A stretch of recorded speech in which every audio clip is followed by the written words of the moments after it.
महाराष्ट्र राज्याच्या विधानसभेचा निवडणुकांचा निकाल लागला तेव्हापासून शरद पवार जशी त्यांनी ज्या कमी जागा घटल्या त्यानंतर त्यांनी मुलाखत दिली आणि त्यानंतर ते पडद्याआडच असलेले आपणास बघावयास मिळत आहेत. परंतु जरी पडद्याआड असले तरी त्यांनी महायुतीमध्ये भरपूर काही गोष्टी म्हणजे महायुतीला म्हणजे एक विरोधी पक्ष किंवा राज्यामध्ये कोणीतरी विरोधी आहे आणि अजूनही फक्त 40-44 आमदारांच्या विरुद्ध भाजपला तरीही पक्षप्रवेश चालू ठेवावे लागत आहेत.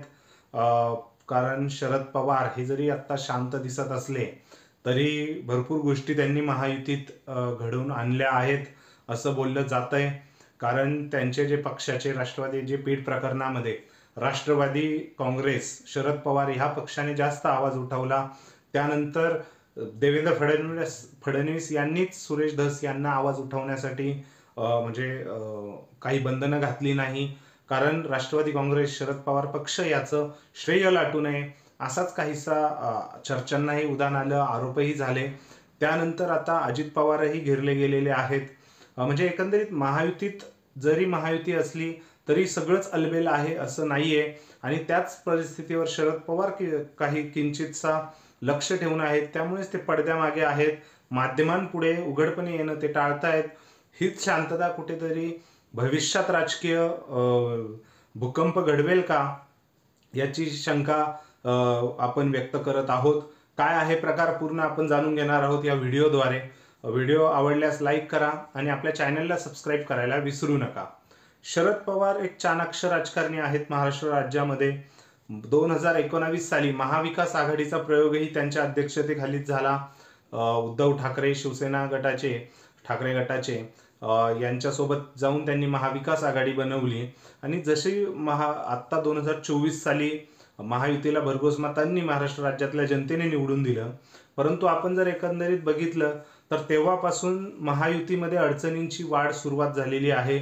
पहिलीच जी म्हणजे इव्हन सगळ्या राज्यात चर्चा होती की महायुती एकदा जर सत्तेत आली तर देवेंद्र फडणवीस हेच मुख्यमंत्री होतील.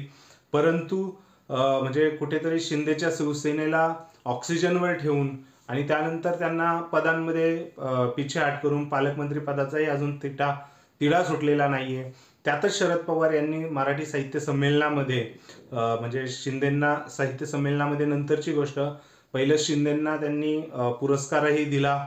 त्यानंतर त्यांचं गुणगानही गायलं आणि त्यानंतरच एकनाथ शिंदे यांची गदगद पुढे आली. त्यांनी अमित शहा यांची भेट घेतल्याची माहिती पुढे आली.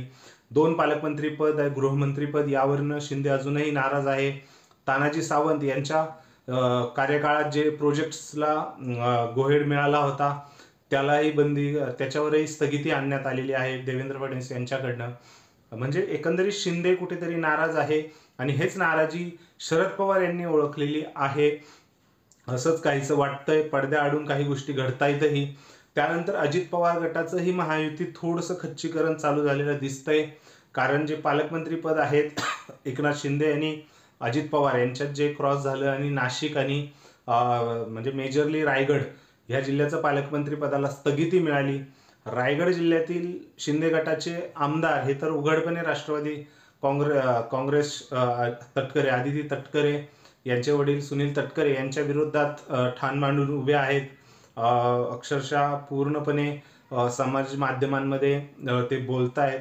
एकंदरीत कुठेतरी महायुतीमध्ये खळबळ चालू आहे. त्याच पद्धतीने शरद पवार या सर्व प्रश्नांवरती या सर्व चर्चांवरती लक्ष ठेवून आहेत का असंच काहीसं वाटतंय. तुम्हाला काय वाटतंय या गोष्टीबद्दल ते नक्की कमेंट सेक्शनमध्ये कमेंट करून कळवा. व्हिडिओ आवडल्यास लाईक करा आणि आपल्या चॅनलला सबस्क्राईब करायला विसरू नका.